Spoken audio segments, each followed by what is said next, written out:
प्रबुद्ध विद्वत जनों का हम हार्दिक स्वागत करते हैं।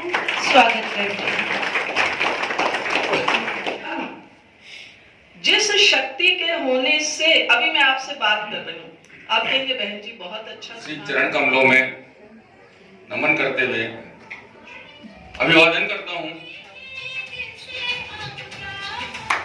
सभा में बैठे हुए प्रबुद्ध जनों का स्वागत करने के लिए भ्राता ओम प्रकाश गुप्ता जी और प्रहलाद भाई से निवेदन करती हूँ कि वो सभी का स्वागत करें। भाई साहब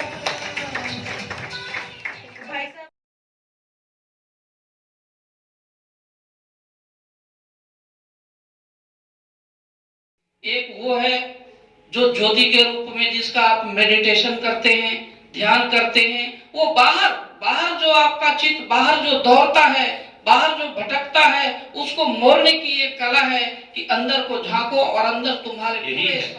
जब प्रभु यीशु कहता है तुम नहीं जानते हो,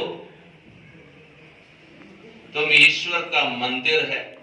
मैं हमारे बीच में पधारे हुए मौलाना असगर अली साहब से निवेदन करती हूँ कि वे भी अपनी शुभ भावनाएं, अपने दिल की शुभ मंगल प्रेरणाएं हमारे बीच में रखें। मौलाना साहब। अहमदहु नसल्ली अला रसूलिल करीम, अम्मा बाद, फ़ाऊज़ु बिल्लाहि मिनश शैतानिर रजीम, बिस्मिल्लाहिर रहमानिर रहीम।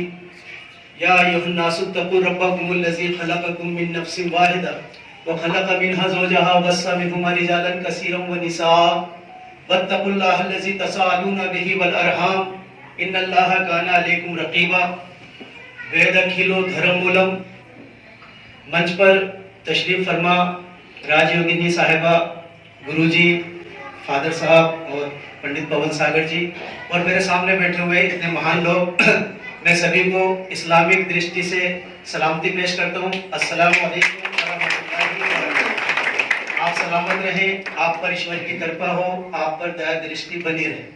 मैं सबसे पहले तो मैं शुक्रगुजार हूँ प्रजापिता ब्रह्म कुमारी विश्वविद्यालय का कि उन्होंने मुझे इस लायक समझा कि इस शुभ अवसर पर कि जब हम 75वीं वर्षगांठ मना रहे हैं और भारत सरकार की तरफ से ये कार्यक्रम शुरू किया गया है कि अमृत महोत्सव का, उस दिन आपने मुझे याद किया कि हम इस विषय के अंतर्गत एक विषय, एक ईश्वर और एक परिवार के अंतर्गत हम बात कर सकें।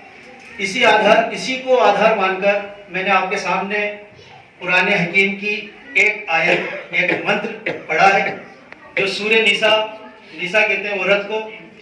औरत नाम का एक चैप्टर है, लेडीज नाम का एक चैप्टर है कुरान में, उसकी ये पहली आयत है जहां ईश्वर फरमा रहा है या अय्युहन्नासु तक़ू रब्बकुमुल्लज़ी खलक़कुम मिन नफ्सिन वाहिदा। ए वो लोगों जो इंसानियत को मानते हो, हमने तुम्हें एक मानव से पैदा किया और फिर उसी से उसके जोड़े बना दिए, फिर उसको पूरे धरती पर हमने उसको फैला दिया ताकि तुम ईश्वर का गुणगान कर सको। दूसरा मैंने एक मंत्र पढ़ा है, वेद अखिलो धर्ममूलम, धर्म की जो बुनियाद है वो वेद पर है। मैं ये मानता हूँ और मैं महसूस कर रहा हूँ कि यहाँ पर जितने भी महानुभाव बैठे हैं बहुत ज्ञानी हैं और मुझसे ज्यादा ज्ञान रखने वाले हैं और सभी आध्यात्मिक लोग हैं और रूहानियत भी उनके अंदर मौजूद है। तो मैं चाहूंगा कि बात टॉपिक के अंदर हो, जो मुझे टॉपिक बताया गया था, एक ईश्वर और एक मानव परिवार। इसको आधार मानकर देखिए, एक चीज मैं आपको रखूं कि मैं हिंदुस्तान में बसता हूं तो मैं हिंदू हूं, इसका मुझे गर्व है। मैं एक संस्था है world organisation of religion and knowledge, और ये संस्था काम कर रही है सतयुग के लिए। और हमारे जो मोटे हैं वो हमारा पूज्य परमेश्वर, एक परमेश्वर, हमारी जाति मानव परिवार, हमारा गौरव हिंदुस्तान, हमारा सपना अखंड भारत और हमारा संकल्प सतयुग। और सतयुग जब शुरू होगा भारत भी शुरू होगा। इस संदर्भ में हम कार्य कर रहे हैं और मैं जानता हूं कि ब्रह्म कुमारी की तरफ से 2036 डेट दी गई है कि जब सतयुग शुरू होगा। आर्यभट्ट जो थे वो 2026 बता कर गए हैं। गायत्री परिवार जिनके कम से कम 4 करोड़ से ज्यादा लोग यहाँ मौजूद हैं हिंदुस्तान में, वो 4 जून 2024 बताते हैं सतयुग का। इस्लाम भी इस दृष्टि से कहता है कि 2026 में सतयुग शुरू हो रहा है। सतयुग आपको पता है जो गायत्री परिवार है उनका तो नारा यही है कि हम बदलेंगे युग बदलेगा। और वाकया यह है कि सतयुग जब शुरू होगा भारत विश्व गुरु होगा। और सतयुग ऐसा नहीं है कि हम जब स्विच ऑन करें तो सतयुग आ जाए, बल्कि अगर कल सतयुग आ जाए तो उसके अंदर हमारी जगह नहीं है। बहुत डरते हुए मैं ये बात कह रहा हूं, अगर कल सतयुग आ जाए तो उसके अंदर हमारी जगह नहीं है। क्यों नहीं है? क्योंकि हम झूठे हैं, हम अधर्मी हैं, हम पापी हैं, हम रोज जुल्म करते हैं, तो सतयुग में हमारी जगह नहीं है। सतयुग का मतलब सत्यवादी लोग। जब मैं सतयुग बेसिकली लेट हो रहा है मेरी वजह से कि मैं झूठ बोल रहा हूं। सतयुग तो द्वार पर खड़ा हुआ है भारत के। कभी भी दुनिया झूठों के पीछे नहीं चलती है, सच्चों के पीछे चलती है। और ये तो वेद ने बताया कि तुम यज्ञ कर्म के अंदर पूरी दुनिया की रीडिंग करने वाले हो। जब श्री कृष्ण अर्जुन से ये बात कह रहे थे, यदा यदा धर्म से ग्लानि भारत, तो उस वक्त जब भारत लफ्ज कहा गया था तो वो भारत शब्द बल्कि पूरा संसार भारत था। और आज जिसको हम खंड भारत कहते हैं, जिसका आखिरी टुकड़ा पाकिस्तान के रूप में और उसके बाद बांग्लादेश के रूप में सामने आया, ये अंतिम विभाजन है जो हमारे सामने हुआ। इससे पहले जो भारत खंड की सीमाएं थी, कंबोडिया जापान तक हम थे, ईरान अफगानिस्तान तक हम थे, और इधर आप पीछे चले जाइए, पूरा ये आज की 32 कंट्रीज, आज की 32 देश उस भारत के अंदर शामिल थे जिसे हम जम्बू द्वीप कहा करते थे। और यह अखंड भारत हमें चाहिए, और यह हमें मिलेगा कब मिलेगा? जब हम सत्यवादी हो जाएंगे। अब सत्यवादी कैसे होंगे? सबसे पहले तो हमें सत्य प्रभु की शरण में आना होगा। मैंने जो बात बताई, वेद अखिलो धर्म मूलम, धर्म की बुनियाद वेद पर है, तो आज बड़े डरते हुए मैं ये बात कह रहा हूं कि हमसे हमारे धर्म का नाम छीन लिया गया। हमें एक हिंदू लफ्ज दिया गया। देखिए भौगोलिक दृष्टि से, जैसा यहाँ बैठे हैं, इतिहास हमने पढ़ा, यहाँ भौगोलिक दृष्टि से हर व्यक्ति हिंदू है, मैं भी हिंदू हूं, आप भी हिंदू हैं, लेकिन प्रैक्टिसिंग आप सनातन धर्मी है, शाश्वत धर्मी है, वैदिक धर्मी है, और मैं प्रैक्टिसिंग मुस्लिम हूं। हमसे हमारे धर्म का नाम ले लिया गया। सनातन धर्म का मतलब है सीधा आकाश से आया हुआ, शाश्वत धर्म यानी हमेशा से कायम, जालिका दीनुकुम। ये सिर्फ अरबी में मैंने बोला है, उसको मैं बिना तोड़ फोड़ किए अगर हिंदी में ट्रांसलेट करूं तो ये हो जाएगा कि ये इस्लाम सनातन धर्म है। एक चीज मैं और बताऊं, क्योंकि बात एक ईश्वर और उसकी हुई थी, तो मैं सिर्फ सार पे बात करूंगा, विस्तार का तो वक्त नहीं है। वेदों का जो सार है, जो ब्रह्म सूत्र है, जो हर हिंदू को याद होना चाहिए, 90% याद नहीं होता है। एकम ब्रह्म दिव्यते नास्ते नेहना नास्ते किंचन, कि वो ब्रह्म वो ईश्वर एक ही है, दूसरा नहीं है, नहीं है, जरा भी नहीं। नतस्य प्रतिमा अस्ति, उसकी कोई प्रतिमा नहीं है। एकम अद्वितीय, वो एक है और अद्वितीय है। एकम अकायम, वो एक है, उसकी कोई काया नहीं है। तो फिर क्या हुआ कि हमने एक को छोड़कर अनेक के अंदर हम चले गए। जब हम सनातन धर्म होने की बात करते हैं तो वहां की जो शिक्षा है वो वेद से हमें मिल रही है, जिसका सार यह है कि वो ईश्वर तो एक ही है। मैंने बात की बहुत से, तो वो कहते हैं 3 से कम तो हम नहीं जाएंगे, ब्रह्मा विष्णु महेश, 3 से कम हम नहीं जाएंगे। हालांकि विष्णु उसी ईश्वर के पालने का गुण है, हालांकि शिव उसी ईश्वर के संहार करने का गुण है। अगर मैं कहता हूं खालिक मालिक, तो कोई मुसलमान ये नहीं समझता कि ये कोई और है, सब समझते हैं कि ये अल्लाह की बात हो रही है, तो वो उसका गुण है। लेकिन क्या हुआ कि हमसे नाम ले लिया गया, हमसे शिक्षा ले ली गई। और फिर दूसरी बात ये कि हम सब एक ही आदम और हव्वा, एडम और ईव आप बताएंगे, और आदम और शत्रुपा। देखिए आप सब जानते हैं कि हिंदू धर्म में 14 मनवंतर माने जाते हैं, 14 मनु। ये मनु एक उपाधि है, मनु महाराज, जो सबसे पहले जो मनु हुए, जिन्हें हम संवयंभू मनु कहते हैं, खुद से पैदा किए हुए मनु, जिसके एक चौपाई है रामायण के अंदर, उसका संवयंभू मनु अरुषत रूपा जिन्हें ते भे नर सृष्टि अनुपा, धर्म आचरण नीका अजहु गांव श्रुति लीका। यह है कि संवयंभू मनु अरुषत रूपा जिन्हें ते भे नर सृष्टि अनुपा। संवयंभू मनु, खुद से पैदा किए मनु, और उनकी पत्नी शत्रुपा, तमाम मानवों की मां शत्रुपा, जिनसे इस अनुपम सृष्टि का आगाज हुआ, अनुपम सृष्टि की शुरुआत हुई। धर्म आचरण नीका, जिनके धर्म और आचरण बहुत ही पवित्र थे। अजहु गांव श्रुति लीका, जिनकी आज भी उनकी चर्चा की जाती है, आज भी उनके बारे में बताया जाता है। यही बात फादर कहेंगे कि तो आप हमारी बात बता रहे हैं। और मुसलमान कहेगा कि तो आदम हव्वा की बात हो रही है। देखिए ये कैसे संभव है कि जब ईश्वर एक ही है तो धर्म भी एक ही है। मैं ये नहीं कह रहा कि सब धर्म एक है, नहीं, मैं ये कह रहा हूं कि ईश्वर एक है, धर्म एक है। ये कैसे संभव है कि प्राचीन काल में हजरत नोहा जो है महाराज मनु वो आकर एक ज्ञान हमें देते और कहेंगे जो इस पर चलेगा उसी की मुक्ति होगी। फिर कालांतर में यीशु आ जाए और वो कहेंगे नहीं जो इसको मानेगा उसकी मुक्ति होगी। फिर मोहम्मद साहब आ जाए और कहें नहीं जो इसको मानेगा उसकी मुक्ति होगी। क्या ये संभव है? कदापि नहीं। तो धर्म एक ही है। मैं आपको साबित करूंगा इस बात को कि जैसा कि नाम भी नहीं बदला, सार जो मैंने बताया कि एकम बिरम दिव्यते नास्ते नैना नास्ते किंचन, इसी को मैं अगर अरबी में कहूं सिर्फ भाषा का फर्क है सर। ला इलाहा इल्लल्लाह के वो ईश्वर वो अल्लाह एक है, दूसरा नहीं, बिल्कुल सिर्फ भाषा का फर्क। और दूसरी बात ये कि आदम और हव्वा की कहानी आपको और हमें मिल रही है, हर पुस्तक में मिल रही है। एक कहानी और बताता हूं, क्योंकि आप तो सुनने ही आए हैं, मैं नहीं कहूंगा कि आप जल्दी में हैं। बात अगर पहुंच जाए तो बहुत अच्छी है, फिर मेरी भी स्लो हो जाएगी महाराज में बैठे हुए। तो एक जो मनु हुए हैं महाजन पलावन वाले मनु, एक तो ये स्वयंभू मनु है जिनके बारे में मैंने आपको बताया, एक ये मनु है महाजन पलावन वाले मनु जिनकी चर्चा भविष्य पुराण में और दूसरी सभी किताबों के अंदर मौजूद है। इनकी एक कथा है, शॉर्टकट में सुना देता हूं। वो कथा ये है कि जब ये धरती पापियों से भर गई तो महाराज मनु को आदेश हुआ ईश्वर की तरफ से कि तुम एक नौका बनाओ और जितने भी जीवित पशु पक्षी हैं उनका एक एक जोड़ा इसके अंदर सवार कर लो। और जो सप्तऋषि थे उनको वो लोग उसके अंदर बैठ गए जो उनके मानने वाले थे, सप्तऋषि बैठ गए और ईश्वर ने आदेश दिया कि अब ये नौका ईश्वर के आदेश से चलेगी और जब तक जलमग्न नहीं हो जाएगी धरती पर बैठा हुआ हर मानव जब तक समाप्त नहीं हो जाएगा, क्योंकि ये पापी इनकी जरूरत नहीं है, सिर्फ वही बचेंगे जो इस नौका में होंगे। बताया जाता है कि 1 महीने तक वो नौका चलती रही और ये धरती पूरी जलमग्न हो गई, सारे संसार ही डूब गया। अब सिर्फ सप्तऋषि बचे और उसके बाद ये दुनिया शुरू हुई। जो पापी था ब्राह्मण वो भी डूब गया, जो पापी था क्षत्रिय वो भी डूब गया, जो पापी था वैश्य वो भी डूब गया, जो पापी था शूद्र वो भी डूब गया। अब सब हम सप्तऋषियों की संतान हैं, हम सब सप्तऋषियों की संतान हैं। अब ये जो मैंने कथा आपको सुनाई, फादर कहेंगे कि ये तो नोहा की कथा है। कोई मुसलमान यहाँ होगा तो वो कह रहा है कि हजरत नूह की कथा है, कुरान के अंदर मौजूद है। ये कथा दुनिया के 90% इंसान इसको जानते हैं।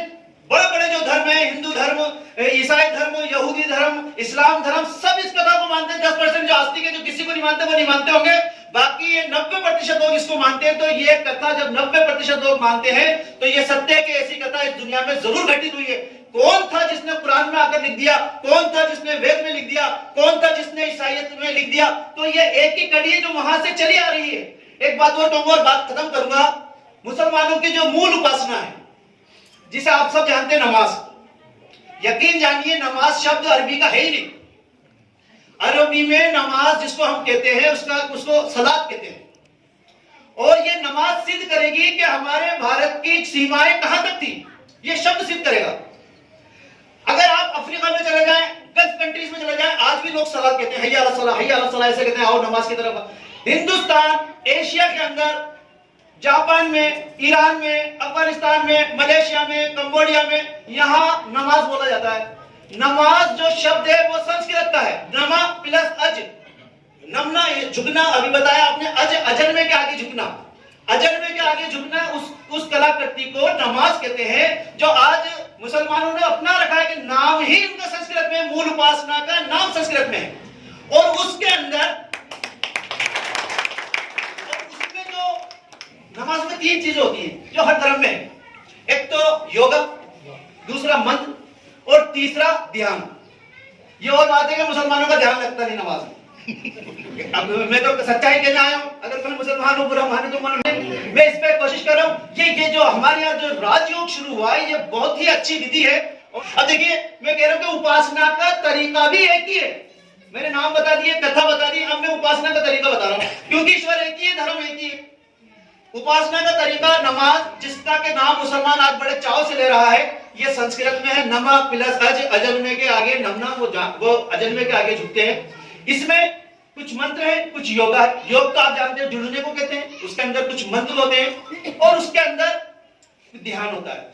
मंत्र में तो मैं बात नहीं करूंगा, योगा में कुछ बात कर लेता हूं, क्योंकि योग भी हमारे इस वक्त बहुत ही गर्व की बात है कि हमारे दिन को पूरी दुनिया ने स्वीकार किया और उस दिन योगा डे के लिए पूरी दुनिया में मनाया जा रहा है। ये हमारे लिए गर्व की बात है। अच्छा, मैं ये अर्ज कर रहा था कि इसके अंदर 4 जो स्टेप हैं योग के नमाज में, वो स्टेप के बारे में बता रहा हूं। ये जो बात मैं आपको बता रहा हूं, ये पुस्तक से बता रहा हूं जो श्री राम आचार्य ने लिखी है, और ये पुस्तक आंध्रा के म्यूजियम के अंदर रखी हुई। अगर कोई चाहेगा तो मैं इसका स्कैन दे दूंगा जहां से मैं पढ़ रहा हूं। वहां एक वाक्य लिखा हुआ है, एक बात लिखी हुई है कि भक्त हनुमान ने श्री राम जी से पूछा कि मैं ईश्वर की उपासना करना चाहता हूं, मैं ईश्वर, देखिए एक चीज बता दूं, श्री राम जी ईश्वर नहीं थे, उन्होंने कभी नहीं कहा कि मैं ईश्वर हूं। पुरुषोत्तम, पुरुषों में सबसे उत्तम। जब श्री राम जी माता सीता को छुड़ाने जा रहे हैं तो रामेश्वरपुरम में शिव जी की आराधना करते हैं, आप सभी जानते हैं।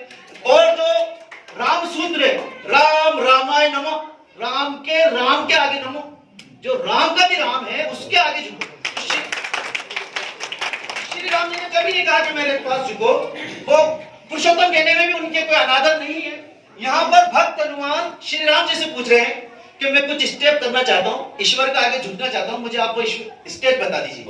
तो श्री राम जी ने कहा, क्या तुम इस सृष्टि को नहीं देखते? इस सृष्टि का हर जर्रा, हर चीज ईश्वर की इबादत में तल्लीन है, वो उसकी उपासना कर रहा है, मुझे आप बता दीजिए।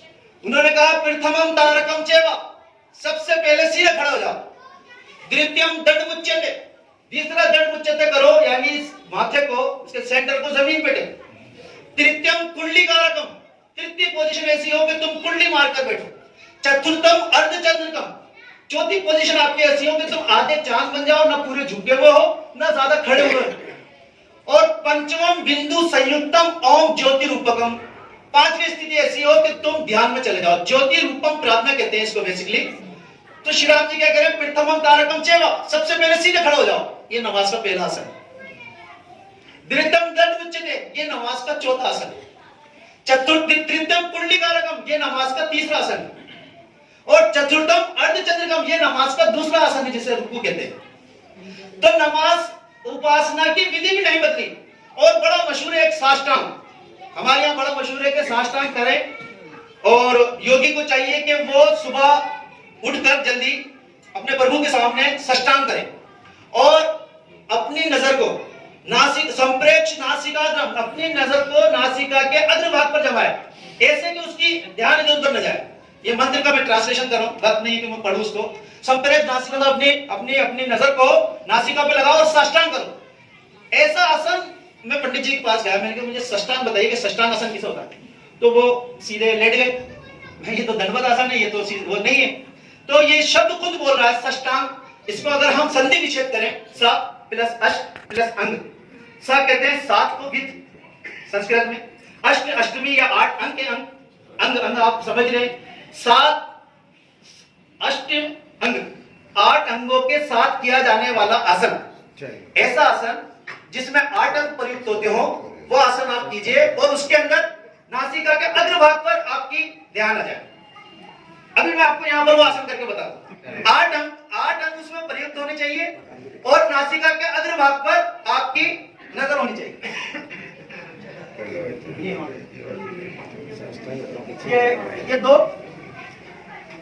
ये दो घुटने टेकूंगा 4, 2 ये हाथ टेकूंगा 6, एक नाक टेकूंगा, एक माथा टेकूंगा 8।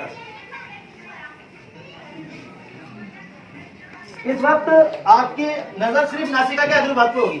ये जिसे मैं सजदा कहता हूँ, जो मैं हर नमाज में करता हूँ, ये वो आसन है।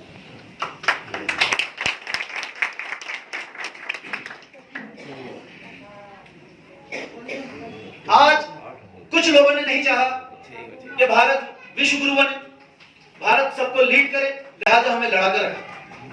मैं कभी भी किसी भी जगह पर किसी मुसलमान के जरिए आपको कोई तकलीफ पहुंची हो तो मैं हाथ जोड़कर उससे क्षमा मांगता हूं उसकी तरफ से। और मैं ये भी कहता हूं कि मैं आपके बीच बहुत देरी से आया, मुझे बहुत पहले आ जाना चाहिए था। ये ईश्वर का संदेश है जो मैं आप तक पहुंचाना आया हूँ, ईश्वर के आदेश से आया हूँ। किसी ने चाहा कि मैं यहाँ आऊँ तो मैं यहाँ आ सका, नहीं तो हम दूर रहते। और मैं ये सोचता हूँ कि ये मेरी अंतिम मुलाकात नहीं होगी, हम फिर मिलते रहेंगे। ये कहते हुए मैं बहुत बहुत दिल का आभार प्रकट करती हूँ हमारे मौलाना साहब के लिए, जिन्होंने इतने सुंदर शब्दों में सर्वधर्म एक ही जगह एक ही परिवार के अलग अलग सदस्यों की भांति हैं, इस पर हमारी विचारधारा को विकसित किया।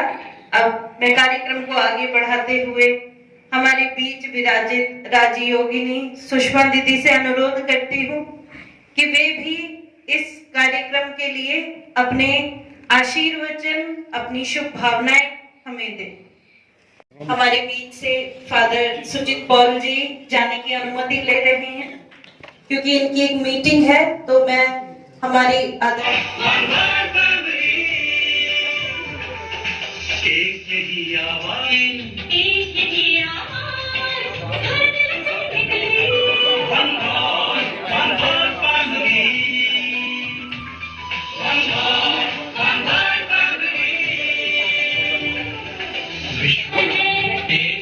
हम सब बच्चे एक अपना संसार है, one God, one God family, one God family।